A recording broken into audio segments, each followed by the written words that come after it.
S obzirom da je jedan od naših videa na kojem zalamamo vrhove grana smokve izazvao veliku pažnju i mnogi su se pitali zašto to radimo, danas ćemo sve lijepo objasniti u ovom videu.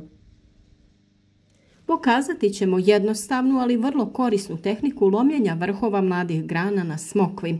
Ovo radimo svake godine u kasno ljeto ili ranu jesen i to iz dva glavna razloga.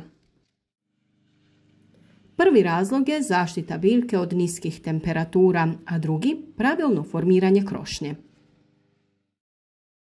Naime, smokva je mediteranska biljka koja jako voli toplinu, ali u našim krajevima, posebno tamo gdje zime znaju biti oštrije, mladi nezreli izboji često stradaju. Ti mladi vrhovi grana ostanu mekani sve do kasne jeseni jer biljka stalno tjera novi rast.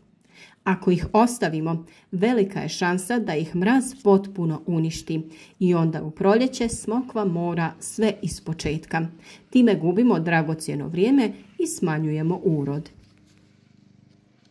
Zato na kraju ljeta, recimo krajem augusta ili tokom septembra, ovisno o lokaciji i vremenskim uslovima, lomimo vrhove grana koje su narasle u sezoni. Radi se doslovno o vršnom dijelu izboja 5 do 10 cm koji je još uvijek mekan, zelen i savitljiv. Kada ga uklonimo, biljka više ne ulaže energiju u produžavanje grane, nego u zrenje i jačanje onog dijela koji je već izrastao. Grana počinje odrvenjavati, odnosno prelazi u zreliju, otporniju fazu.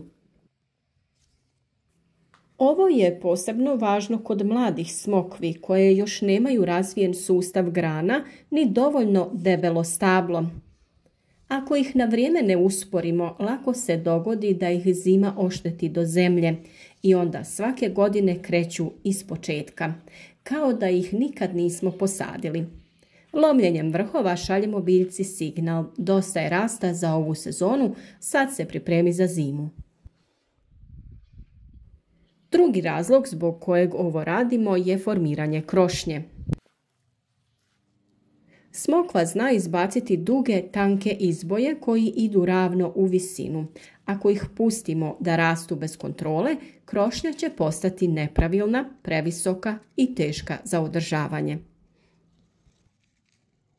Lomljenjem vrhova potičemo biljku da se počne granati i to niže, bliže deblu. Tako s vremenom dobijemo lijepu, stabilnu i pristupačnu krošnju, lakšu za rezidbu i berbu. Tehnika je vrlo jednostavna. Prstima uhvatimo vrh mladice i lagano ga prelomimo. Ako je grana već malo odrvenjela, možete koristiti i voćarske škare. Ono što je bitno jeste da ne oštetimo ostatak grane, ne čupamo, ne lomimo pregrubo. Ako imate više izboja na istoj biljci, ponovite postupak na svakom vrhu i to je to. Nekoliko minuta posla koji može značiti razliku između uspješne zime i oštećenja voćke. Ova metoda se ne koristi samo kod smokve. Slična praksa postoji i kod vinove loze, paradajza i mnogih drugih biljaka i voćaka koje imaju snažan vegetativni rast. Ali kod smokve je posebno korisna jer smokva ima tu naviku da raste brzo i uporno bez obzira na uslove.